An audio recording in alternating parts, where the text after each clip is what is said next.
va parler ce matin de l'espoir du chrétien. Vous savez, on a une destinée, c'est d'aller au ciel. Amen. Et je sais que c'est pas très, peut-être un sujet préoccupant pour même les chrétiens, malheureusement, qui fréquentent les églises. Mais je sais que c'est très précieux pour les chrétiens nés de nouveau, parce qu'ils l'ont en eux, c'est inscrit en eux. Ils savent qu'ils vont aller au ciel. Ils savent qu'ils vont bien vivre l'éternité avec le Seigneur et leurs frères et sœurs bien-aimés. Le salut, vous savez, il comprend bien plus l'amour par lequel Dieu nous a choisis. Il comprend aussi l'œuvre de persuasion opérée par le Saint-Esprit dans le pécheur que nous étions. Et cela, c'est par le fait d'avoir cru en Christ. Celui qui croit en Christ, celui qui vraiment cherche Christ, qui le trouve, a cette assurance du salut en lui. Amen. Parce que Christ distribue le salut. Alléluia. Il est venu, la Bible nous dit qu'il est venu pour sauver ceux qui étaient perdus. Je ne suis pas venu pour ceux qui se croient bien portants, ceux qui pensent qu'ils sont en bonne santé spirituellement, ceux qui pensent qu'ils sont en règle avec Dieu alors qu'il y aurait bien des choses à voir et à redire, mais pour ceux qui reconnaissent leur état de perdition. Alléluia. Il est venu pour eux, pour les sauver. Et son œuvre a été accomplie à la croix. Il a accompli 3 ans et demi de ministère sur cette terre pour pouvoir accomplir toutes les Écritures le concernant et nous racheter maintenant, alléluia, de l'éternité sans Dieu. Amen. Et voyez-vous, le Fils de Dieu devait donc mourir sur la croix pour nos péchés. Sinon, le salut n'aurait pas été possible. Nous avons été choisis par le Père, nous avons été rachetés par le Fils, et nous sommes maintenant mis à part par l'Esprit. Le salut véritable implique nécessairement les 3 personnes de la Trinité. C'est vrai, si vous voulez aller au ciel, il faut, l'aval des 3 personnes de la Trinité, du Père, du Fils et du Saint-Esprit. Le Père a une volonté, c'est de sauver tous les hommes. Et il a donné son Fils pour cela. Le Fils a accompli parfaitement ce sacrifice qui nous rachète de cette nature qui ne peut être en communion avec Dieu. Alléluia, cette nature adamique. Alléluia. Nous devons revêtir la nature du Christ aujourd'hui. Et puis, il y a aussi la personne du Saint-Esprit qui vient habiter en nous, qui vient nous conduire, nous diriger, nous rappeler tout l'enseignement de Christ. Amen. Il nous met à part. Nous avons déjà les arts de l'Esprit. Alléluia. Pour pouvoir marcher dans ce monde autrement que nous l'avions fait auparavant, autrement que nous avons eu nos habitudes, nos coutumes, nos cultures d'auparavant. Nous sommes maintenant une nouvelle création. Et le Saint-Esprit a un rôle déterminant, autant que la volonté du Père, autant que l'œuvre sacrificielle du Seigneur Jésus. Alléluia. Le Saint-Esprit est quelque chose que nous devons tous vivre en nous de façon permanente. Il nous met à part. Il nous met à part. Et c'est extraordinaire d'être mis à part pour lui. Quelle que soit l'activité que je vis, quelle que soit la fonction que j'ai dans ce monde, quel que soit le rôle que je suis en chemin d'accomplir, je suis mis à part par le Saint-Esprit. Amen. Et c'est glorieux. C'est glorieux. Dieu le Père nous sauve parce qu'il a choisi en Christ de nous sauver dès avant la fondation du monde, nous dit la Bible. Et en ce qui concerne le Fils, nous sommes sauvés le jour où il est mort à la croix pour nous. Et en ce qui concerne l'Esprit, nous sommes sauvés lorsque nous avons entendu et reçu le Christ par ce Saint-Esprit. Il nous a éclairés, il nous a mis un esprit de réveil, il nous a éveillés à ce message. Ça a été un message profond lorsque nous avons entendu que Christ est mort pour nous. Et depuis, nous sommes dans l'espérance vivante. Nous vivons dans l'espérance vivante. C'est quelque chose de vivant, l'espérance. Alléluia. C'est quelque chose qui renferme en elle-même la vie. Et cette vie, eh bien, dans cette espérance, nous en profitons pleinement de cette vie, dès maintenant, cette vie au ciel, dès maintenant. Alléluia. Alléluia. Amen. Une espérance vivante. Amen. Romains nous dit au chapitre 8 et au verset 17 à 18, « Si nous sommes enfants, nous sommes aussi héritiers, héritiers de Dieu et co-héritiers de Christ. Si toutefois nous souffrons avec lui, afin d'être glorifiés avec lui. » Et Paul dira, « J'estime que les souffrances du temps présent ne sauraient être comparées à la gloire à venir qui sera révélée pour nous. » Il nous a fait connaître, dans Éphésiens au chapitre 1, verset 9, il nous a fait connaître le mystère de sa volonté, selon le bienveillant dessein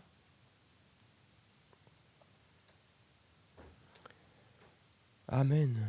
Selon le bienveillant dessein qu'il avait formé en lui-même, pour le mettre à exécution lorsque les temps seraient accomplis, de réunir toutes choses en Christ, celles qui sont dans les cieux, celles qui sont sur la terre. Et en lui, nous sommes aussi devenus héritiers, ayant été prédestinés suivant la résolution de celui qui opère toutes choses d'après le conseil de sa volonté.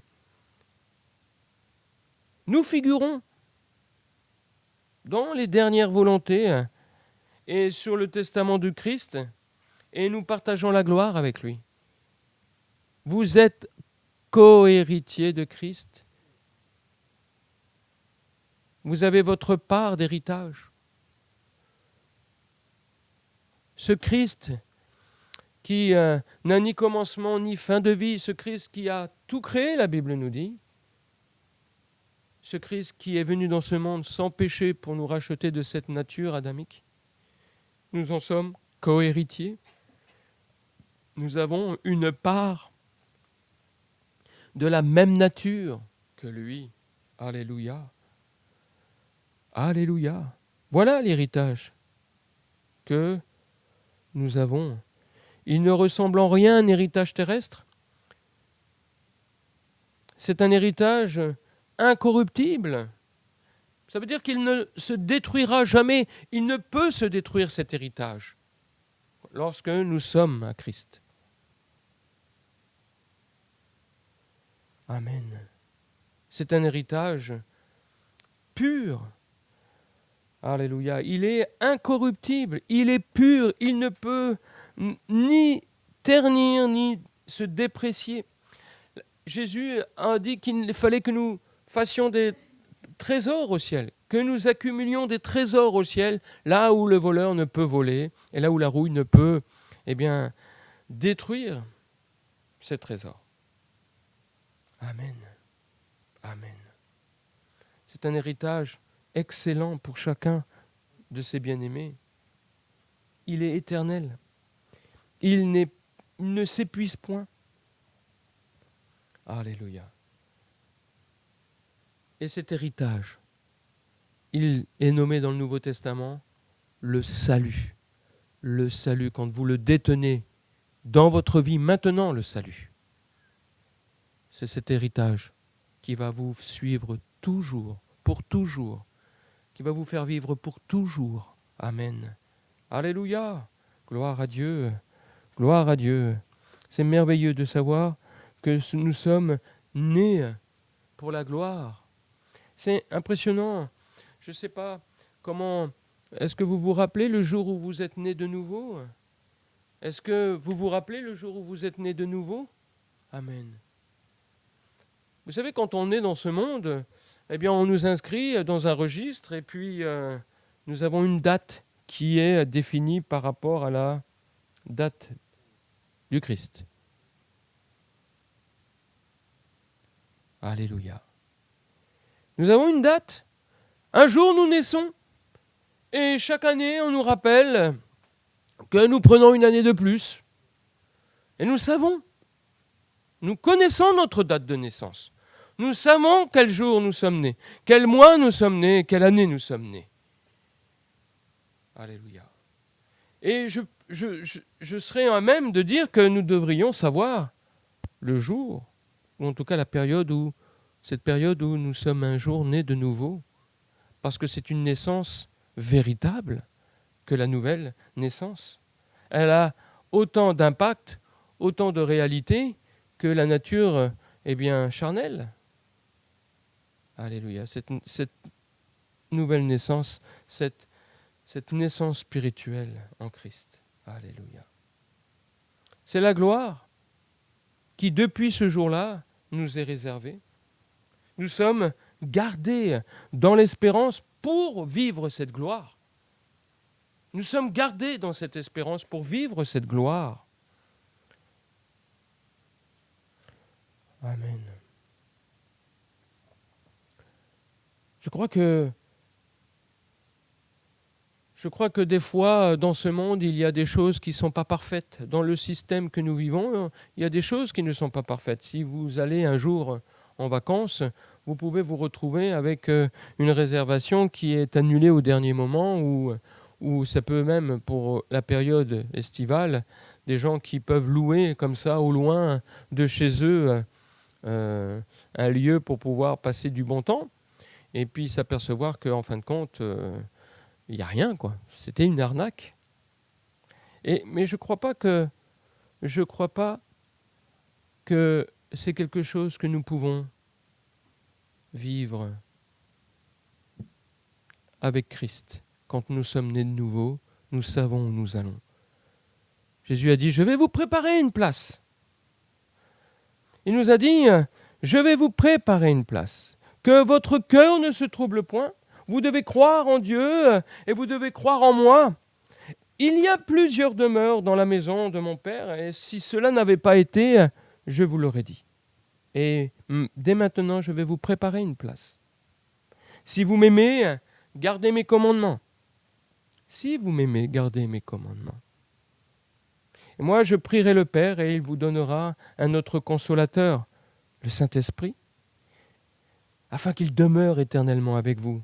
L'Esprit de vérité, que le monde ne peut recevoir, parce qu'il ne le voit point et il ne le connaît point, mais vous le connaissez car il demeure avec vous, il sera en vous. Nous connaissons le Saint-Esprit, nous connaissons l'Esprit de vérité, parce que quand nous sommes nés de nouveau, il est venu habiter en nous, il est venu demeurer en nous, il est venu sceller. Nous avons été à ce moment-là inscrits dans le livre de vie. Notre nom est paru, enfin, sur le livre de vie, et nous appartenons à la grande famille de Dieu. Et le Saint-Esprit est venu sceller en nous tout cet héritage du salut. Alléluia. Alléluia. Amen. Alléluia. C'est quelque chose de formidable. Et nous n'avons pas à douter. Il y a comme ça peut-être des chrétiens un peu timides. Je ne sais pas si c'est votre cas. Il y a des chrétiens timides qui peuvent se demander s'ils parviendront à tenir ferme jusqu'à leur arrivée au ciel. J'aimerais leur dire que vous allez y arriver. Parce que si vous êtes véritablement né de nouveau, si vous êtes véritablement chrétien, vous êtes gardé par la puissance de Dieu. Et vous allez y arriver. Alléluia. Vous allez y arriver. Amen. Gloire à Dieu. Garder, c'est un mot qui est traduit comme un terme militaire qui signifie protéger. Vous êtes protégé. Lorsque vous êtes né de nouveau, vous êtes protégé pour aller jusqu'au bout. Alléluia. Vous savez, hier, on a participé à une union, un mariage entre un frère et une sœur. Et je crois vraiment que l'union est parfaite avec Christ. Quand l'un et l'autre sont parfaitement en Christ, alors cette union est parfaite et elle ira au bout, jusqu'à la fin. Alléluia. Elle ira à son terme. Amen. C'est glorieux. Parce qu'on est protégé. Amen. On est protégé de nous-mêmes peut-être. On est protégé de ce monde. Et on est protégé du diable. Alléluia. Lorsque nous sommes nés de nouveau. On a peut-être des combats à mener. On a certainement des positions durant toutes ces étapes de vie à prendre et à manifester, à revendiquer, à proclamer. Amen. Mais nous sommes protégés. C'est pour ça que nous pouvons le faire. Vous avez des gens, vous avez des institutions qui se permettent de proclamer leurs droits parce qu'ils ont justement ces droits. Ils ont une position qui est démocratique, qui est voulue par le système dans notre pays, qui leur permettent de proclamer les choses. Ça n'aboutit peut-être pas toujours, mais nous, spirituellement, nous proclamons les choses. Et la Bible nous dit que Jésus voyait Satan tomber du ciel comme un éclair. Et il nous dit qu'il nous a donné le pouvoir de marcher sur les serpents, sur les scorpions, sur toute la puissance de l'ennemi, et que rien ne pourra nous nuire. Rien ne pourra nous nuire. Amen. Alléluia. Gloire à Dieu. Les croyants sont protégés, non par eux-mêmes, mais par la puissance de Dieu. Par notre foi en Christ, nous avons été unis d'une manière telle que sa puissance nous garde et nous guide maintenant. Ce n'est pas par notre force que nous sommes gardés, mais c'est par sa fidélité. C'est par la fidélité de Dieu que nous sommes gardés. Amen. C'est un encouragement précieux que vous pouvez recevoir ce matin. Que Dieu vous protège. Alléluia. Nuit et jour. Amen. Pour que vous puissiez aller jusqu'au ciel, que les portes s'ouvrent devant vous et que vous puissiez rentrer dans son royaume pour toujours. J'aimerais pour ça finir mon message de ce matin en vous parlant d'une sécurité qui est véritable. Au sujet des brebis, il est écrit dans Jean chapitre 10 et au verset 27 à 30, « Mes brebis entendent ma voix, je les connais, et elles me suivent. Je leur donne la vie éternelle, et elles ne périront jamais. » Formidable, n'est-ce pas? « Et personne ne les ravira de ma main. Mon Père qui me les a donnés est plus grand que tous, et personne ne peut les ravir de la main de mon Père. Moi et le Père, nous sommes un. » Voilà l'une des plus précieuses promesses de Dieu. Chaque parole est une vérité sublime. Les brebis de Christ ont la vie éternelle. Elles ne périront jamais. Personne ne peut les ravir de la main de Christ. Jésus-Christ et le Père sont un, et personne ne peut les ravir de la main du Père. Il n'y a pas de place ici pour des craintes insensées. Un manque de confiance de la part des brebis est inexcusable. Quels que soient les échecs humains, il ne peut jamais y avoir d'échec de la part de Dieu. Jamais il y a un échec de la part de Dieu. S'il a dit qu'il sera fidèle, il le sera en tout temps. Alléluia. Nous devons accepter la parole de Dieu comme nous la trouvons et ne pas la changer pour l'adapter à nos idées. C'est cette sécurité absolue des brebis qui est certaine. Il y a ici une autre affirmation absolue. En effet, Jésus commence par cette affirmation afin qu'il n'y ait pas d'erreur à ce propos. Il dit « Mes brebis entendent ma voix, je les connais et elles me suivent. » Et ce passage est comme un chèque que l'on prélève sur les ressources inépuisables de la banque du ciel. Il est payable à ceux qui entendent la voix de Christ et le suivent. Un tel croyant peut endosser le chèque et l'encaisser à sa valeur nominale. Mais que celui qui fait fausse route ou qui appartient à un autre enclos n'essaie de bénéficier de cette promesse. Le caissier ne se laisse jamais duper par les signatures contrefaites. Personne ne s'oppose à la persévérance des saints. mais il faut s'opposer à la persévérance des pécheurs.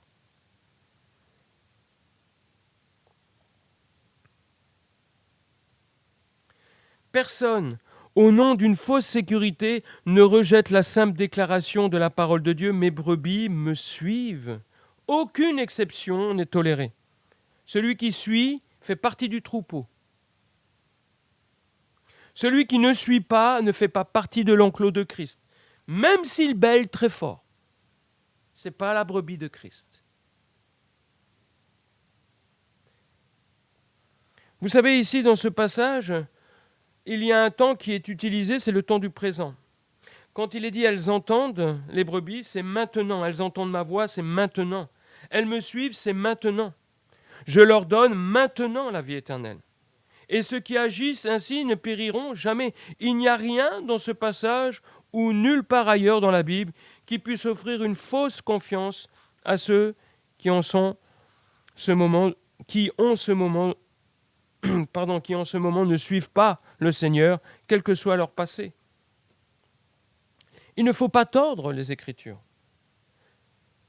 Personne n'a l'autorité de réécrire le passage de l'évangile de Jean pour qu'il dise « Ils ont jadis entendu ma voix et m'ont jadis suivi, et je leur donne la vie éternelle. » Même en faisant un gros effort d'imagination, on ne peut correctement supposer que ces versets donnent une sécurité aux brebis errantes ou perdues qui s'attachent au voleur, celui qui vient pour dérober, égorger et détruire. Vous savez, réduire à sa logique la plus simple, on pourrait dire que tous ceux qui sont en sécurité sont les brebis de Christ. Tous ceux qui sont en sécurité sont les brebis de Christ. Ceux qui ne le suivent pas ne sont pas les brebis de Christ. Donc, ceux qui ne le suivent pas ne sont pas en sécurité. Si tu ne suis pas Christ, tu n'es pas en sécurité. Si tu suis Christ, tu es en sécurité. Amen. Alléluia. Amen, alléluia. Il est inutile de raisonner sur le fait qu'ici, ce n'est pas un passage avec les boucs qui peuvent devenir des brebis, mais que des brebis ne peuvent pas devenir des boucs. Ce n'est pas le cas dans ce passage. Il parlait d'un autre enclos que celui du Seigneur. C'est-à-dire que c'est des brebis qui sont perdues aujourd'hui comme la maison d'Israël. Par exemple. La différence est évidente en ce que les brebis de Christ le suivent, tandis que les autres ne le font pas. Il existe donc une vraie sécurité pour ceux qui suivent le Seigneur. Ils sont les brebis de Christ. Celui qui ne suit pas ne fait pas partie de l'enclos de Christ. Et j'aimerais vous dire que dans ce passage, il n'y a aucun réconfort pour une telle personne. Pierre, qui a lui-même entendu les paroles du Maître, nous l'explique clairement. Et c'est à cela que vous avez été appelés, parce que Christ aussi a souffert pour vous, vous laissant un exemple afin que vous suiviez ses traces.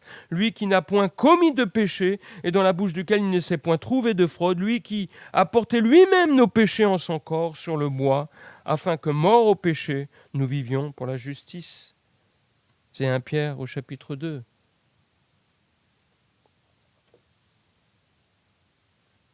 Combien de temps nous gardera-t-il, le Seigneur? Combien de temps nous gardera-t-il? Eh bien, j'aimerais vous dire que jusqu'au retour de Jésus-Christ et de la révélation complète de son salut, nous serons gardés ici-bas. Et nous serons gardés pour toute l'éternité, puisque nous vivrons éternellement auprès de lui. Amen. Quel encouragement! Nous sommes gardés pour la gloire.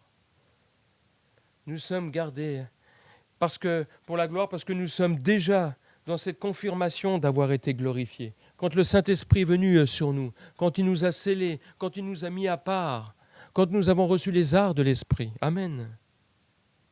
Nous avons déjà été glorifiés. C'est les prémices, mes amis. Ce sont les prémices de son œuvre dans nos vies. Alléluia. Tout ce qu'il nous faut attendre encore, c'est la révélation publique de cette gloire. C'est la révélation publique de cette gloire.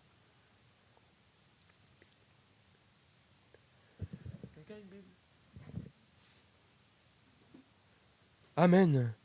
Tout ce que nous avons à faire, c'est d'attendre la révélation publique de cette gloire. Je vais vous lire ce petit passage dans Romains au chapitre 8 et au verset 18 à 23.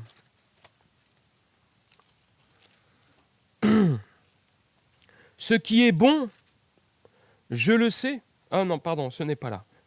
Je me trompe. Romains 8 au chapitre 18.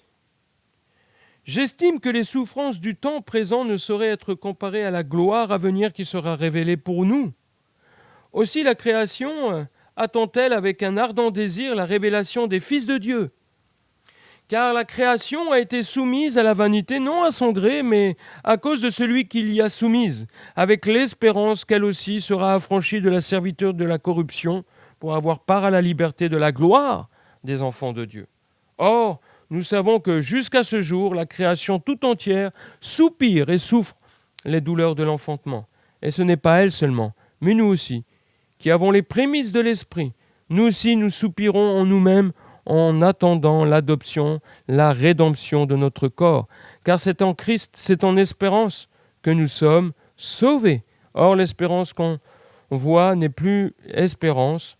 Ce qu'on voit, on peut l'espérer encore. Mais si nous espérons ce que nous ne voyons pas, nous l'attendons avec persévérance. De même, aussi l'Esprit nous aide dans notre faiblesse, car nous ne savons pas ce qu'il nous convient de demander dans nos prières. L'Esprit lui-même intercède par des soupirs inexprimables. Et celui qui sonde les cœurs connaît quelle est la pensée de l'Esprit, parce que c'est selon Dieu qu'il intercède en faveur des saints. Nous savons du reste que toute chose concourt au bien de ceux qui aiment Dieu, de ceux qui sont appelés selon son dessein. Car ceux qu'il a connus d'avance, il les a aussi prédestinés à être semblables à l'image de son Fils, afin que son Fils fût le premier-né entre plusieurs frères. Et ceux qu'il a prédestinés, il les a aussi appelés. Et ceux qu'il a appelés, il les a aussi justifiés. Et ceux qu'il a justifiés, il les a aussi glorifiés. Nous sommes déjà glorifiés, mes amis. Et nous attendons la révélation publique de cette gloire maintenant. L'assurance d'aller au ciel nous est d'un grand réconfort. Un homme un jour a dit, un pasteur qui est né un certain jour de mai 1851, est mort en 1935, un jour de septembre. Ce pasteur a exprimé cette assurance dans l'un de ses chants. Pourquoi se préoccuper du voyage puisque la route mène au ciel? Et si la souffrance d'aujourd'hui nous conduit à la gloire de demain, elle est pour nous une bénédiction. Ceux qui ne sont pas sauvés ont leur gloire maintenant, mais elle sera suivie d'une souffrance éternelle loin de la gloire de Dieu. Choisissons la bonne souffrance. Voulons-nous souffrir un peu de temps qui n'a aucune comparaison avec la gloire qui nous est destinée, ou choisissons-nous de vivre une gloire maintenant dans ce monde pour une souffrance éternelle? Dans 2 Corinthiens au chapitre 4, et je finirai mon message ce matin par ce passage glorieux, 2 Corinthiens 4, chapitre 7 à 18, il est écrit « Dieu qui dit « La lumière brillera du sein des ténèbres » a fait briller la lumière dans nos cœurs pour faire resplendir la connaissance de la gloire de Dieu sur la face de Christ. Nous portons ce trésor dans des vases de terre, afin que cette grande puissance soit attribuée à Dieu et non pas à nous. Nous sommes pressés de toute manière, mais non réduits à l'extrémité. Dans la détresse, mais non dans le désespoir. Persécutés, mais non abandonnés. Abattus, mais non perdus. Portant toujours avec nous dans notre corps la mort de Jésus, afin que la vie de Jésus soit aussi manifestée dans notre corps. Car nous qui vivons, nous sommes sans cesse livrés à la mort à cause de Jésus, afin que la vie de Jésus soit aussi manifestée dans notre chair mortelle. Ainsi, la mort agit en nous et la vie agit en vous. Et comme nous avons le même esprit de foi qui est exprimé dans cette parole de l'Écriture, j'ai cru, c'est pourquoi j'ai parlé, nous aussi nous croyons et c'est pour cela que nous parlons ce matin. Sachant que celui qui a ressuscité le Seigneur Jésus nous ressuscitera aussi avec Jésus et nous fera paraître avec vous en sa présence. Alléluia. Car tout cela arrive à cause de vous, afin que la grâce en se multipliant fasse abonder à la gloire de Dieu les actions de grâce d'un plus grand nombre. Et c'est pourquoi nous ne perdons pas courage. Et lors même que notre homme extérieur se détruit, notre homme intérieur se renouvelle de jour en jour. Amen. Car nos légères afflictions du moment présent produisent pour nous, au-delà de toute mesure, un poids éternel de gloire, parce que nous regardons non point aux choses visibles, mais à celles qui sont invisibles. Les choses visibles sont passagères, les choses invisibles sont éternelles. Amen. Alléluia. Voilà. Voilà. Amen. Est-ce que tu t'inquiètes de ton corps extérieur qui dépérit petit à petit?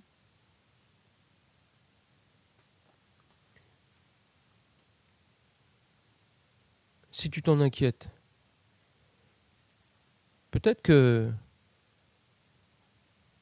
tu as besoin de naître de nouveau. Peut-être que tu as besoin de recevoir l'Esprit de Dieu sur toi.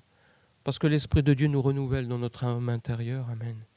Et si nous sommes renouvelés dans notre homme intérieur, amen, alors nous savons que nous tenons le bon dépôt, que le salut est là, qu'il est en nous et qu'il nous mènera à la résurrection d'entre les morts et que nous serons glorifiés un jour avec Christ. Alléluia. Tu t'inquiètes de dépérir? Inquiète-toi d'être renouvelé intérieurement par le Saint-Esprit, que tu lui appartiennes, que ton nom soit inscrit dans le livre de vie, que tu puisses te réjouir du salut qui est en toi, parce que Christ a mis ce dépôt en toi au jour où tu as cru à l'Évangile. Amen. Que Dieu vous bénisse ce matin. Alléluia.